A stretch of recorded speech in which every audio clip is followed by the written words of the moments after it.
Dahulu kala ada seekor induk babi dan ketiga anaknya. Tiga bersaudara memiliki tinggi yang sama. Bulat, merah jambu, dengan ekor lucu yang sama.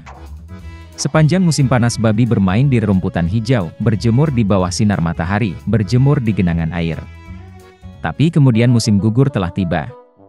Suatu hari ibuku berkata sudah waktunya mereka memikirkan musim dingin. Dia meminta mereka untuk membangun rumah besar. Sang adik berkata bahwa musim dingin masih jauh. Kakak tengah berkata bahwa dia akan membangun rumahnya sendiri saat dibutuhkan. Dan sang kakak memutuskan untuk membangun rumah itu sendiri. Saudara laki-laki dan perempuan yang lebih muda tidak melakukan apa-apa selain memainkan permainan mereka. Itu menjadi semakin dingin setiap hari. Sang adik memutuskan untuk membangun rumah dari jerami. Saudara tengah mengira akan sangat dingin di rumah jerami di musim dingin. Dia memutuskan untuk membangun rumah dari ranting dan ranting. Menjelang malam perumahan mereka sudah siap. Mereka sangat bangga pada diri mereka sendiri dan tidak pernah merasa cukup dengan bangunan mereka. Sekarang mereka bebas dan dapat melakukan apapun yang mereka inginkan. Mereka memutuskan untuk pergi ke kakak laki-laki mereka dan melihat rumah seperti apa yang telah dia bangun untuk dirinya sendiri. Kakak laki-laki sedang sibuk membangun. Dia mengoleskan batu, menguleni tanah liat, dan perlahan membangun rumah yang andal dan tahan lama. Adik laki-laki menemukan kakak mereka sedang bekerja. Mereka sangat terkejut dengan jenis benteng yang dia bangun. Kakak laki-laki itu dengan tenang terus bekerja. Adik-adik dan adik tengah mulai bercanda dan menertawakan rumahnya. Mereka begitu geli sehingga jeritan mereka bergema jauh di halaman. Kakak laki-laki meminta untuk diam karena serigala bisa mendengar mereka. Adik-adik laki-laki dan menengah semakin terhibur. Mereka memutuskan bahwa kakak laki-laki itu hanya seorang pengecut. Dan kedua saudara pemberani itu pergi berjalan-jalan. Dalam perjalanan, mereka bernyanyi dan menari, dan ketika mereka memasuki hutan, mereka membuat begitu banyak suara sehingga mereka membangunkan serigala yang sedang tidur di bawah pohon pinus. Serigala yang tidak puas dan lapar pergi ke tempat di mana jeritan dua babi bodoh itu datang. Saudara-saudara berjalan dengan riang dan berbicara tentang betapa mudahnya mereka menangani serigala. Dan tiba-tiba mereka melihat serigala hidup yang nyata. Dia berdiri di belakang pohon besar. Dia memiliki mata yang sangat jahat dan mulut bergigi besar. Saudara-saudara begitu ketakutan sehingga ekor mereka yang kurus gemetar dengan halus. Serigala bersiap untuk melompat, dia mengatupkan giginya dan mengedipkan mata kanannya. Anak-anak babi itu tiba-tiba tersadar dan, memekik melintasi hutan, bergegas melarikan diri. Mengumpulkan awan debu, mereka bergegas ke rumahnya masing-masing. Adik laki-laki itu berlari ke gubuknya yang beratap jerami dan membanting pintu di depan serigala. Serigala menggeram dan menuntut untuk membuka pintu. Adik laki-laki, karena takut, tidak bisa mengucapkan sepatah kata pun. Kemudian serigala mulai bertiup. Atap ringan segera terbang dari gubuk jerami. Serigala itu menarik napas dalam-dalam dan meniup untuk kedua kalinya, dan rumah jerami itu terbang ke segala arah.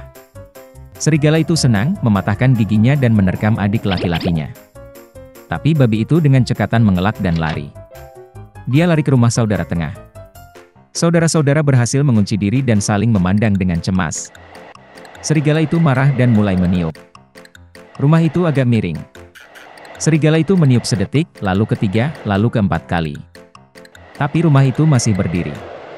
Serigala menarik napas dalam-dalam dan meniup untuk kelima kalinya. Rumah itu berguncang dan hancur berantakan. Hanya satu pintu yang berdiri selama beberapa waktu di tengah reruntuhan. Dengan ngeri, anak-anak babi itu bergegas ke rumah kakak laki-laki mereka. Serigala itu mengejar mereka. Dia yakin kali ini babi tidak akan lari darinya. Anak-anak babi dengan cepat berlari melewati pohon apel besar bahkan tanpa memukulnya. Dan serigala tidak sempat berbalik dan menabrak pohon apel yang menutupinya dengan apel. Satu apel keras menghantamnya di antara kedua matanya. Sebuah benjolan besar melonjak di dahi serigala. Pada saat ini, adik laki-laki dan tengah berhasil lari ke rumah kakak laki-laki mereka dan mengunci pintu. Serigala berlari ke pintu, menggeram dan menuntut untuk membuka pintu. Adik-adiknya sangat ketakutan dan tidak bisa membalasnya. Dan kakak laki-laki itu tahu bahwa dia dan saudara-saudaranya tidak perlu takut di rumah batu yang kokoh. Kemudian serigala menghirup lebih banyak udara dan meniup secepat yang dia bisa. Tapi tidak peduli seberapa banyak itu meledak, tidak ada satu batu pun yang bergerak. Dan kemudian dia melihat ke atas dan melihat cerobong asap besar dan lebar di atap. Dia dengan hati-hati naik ke atap dan mulai turun dari pipa. Babi mendengar suara gemerisik. Kakak laki-laki itu segera menebak apa yang terjadi. Dia segera bergegas ke kuali, tempat air mendidih, dan membuka tutupnya. Serigala itu turun dari pipa dan langsung jatuh ke dalam kuali. Matanya membelalak ke dahinya. Serigala yang tersiram air panas terbang dengan raungan liar, dan bergegas ke hutan. Dan ketiga babi kecil itu menjaganya dan senang karena mereka dengan cerdik telah memberi pelajaran kepada perampok jahat itu. Sejak saat itu, saudara-saudara dan ibu mereka mulai hidup bersama di bawah satu atap.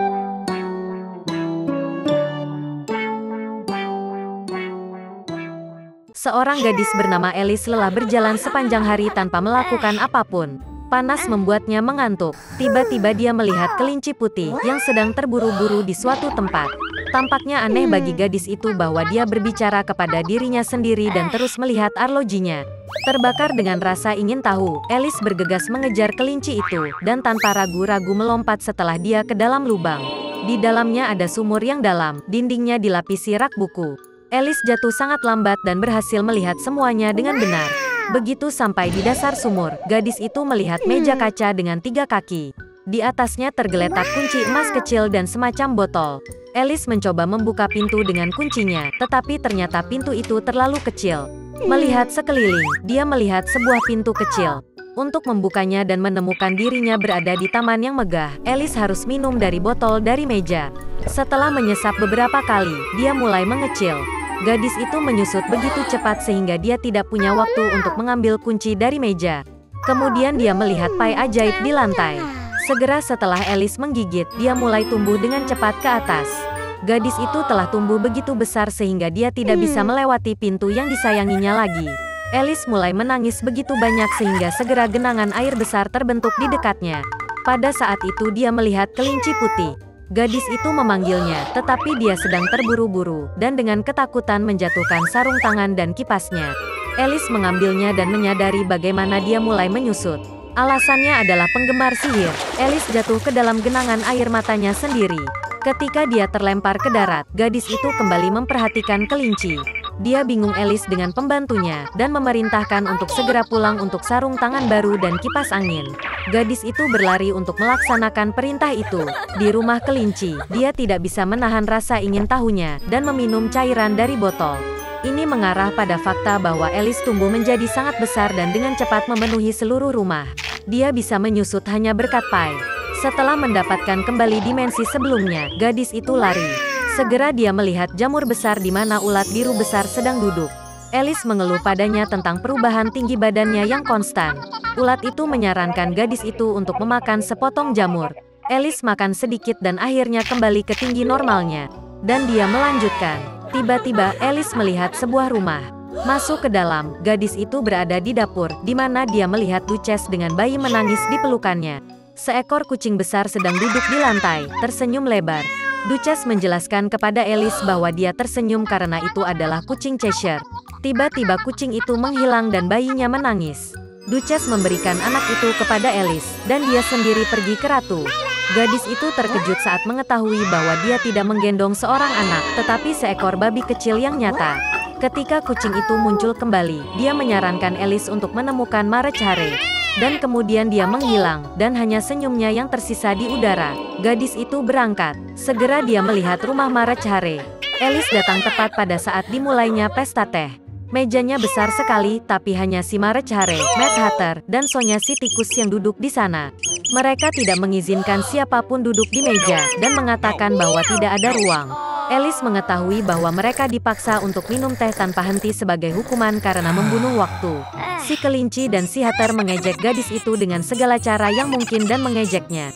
Tidak dapat mentolerir kekasaran seperti itu, dia diam-diam bangkit dan pergi. Segera Alice menemukan dirinya di taman yang indah. Dia memperhatikan tukang kebun yang tampak seperti bermain kartu. Mereka mewarnai mawar putih menjadi merah. Gadis itu sangat terkejut dengan ini. Dia mengetahui bahwa ratu mereka menyukai mawar merah, dan hanya mawar putih yang tumbuh. Ratu mengeksekusi para pelayannya untuk pelanggaran sekecil apapun. Tukang kebun bilang dia sedang menilai pelayan yang mencuri kue sekarang. Alice sangat tertarik, dan dia pergi ke pengadilan. Di sana dia melihat Marechare dan Mad Hatter bersaksi. Ketika mereka selesai, Ratu tiba-tiba memanggil Alice untuk diinterogasi. Gadis itu menjawab bahwa dia tidak tahu apa-apa dan memerintahkan untuk melepaskan pelayan itu. Ratu marah dan memerintahkan untuk menangkap gadis itu. Pada saat itu, Alice merasa bahwa dia mulai tumbuh lagi. Gadis itu menyadari bahwa ini hanyalah kartu, dan dia tidak takut pada mereka. Dan pada saat itu juga, keajaiban itu menghilang. Alice terbangun di tempat terbuka yang sama di mana dia pertama kali melihat kelinci putih. Ada pemandangan yang familiar di sekitarnya, suara yang familiar terdengar. Jadi itu hanya mimpi, pikir Alice.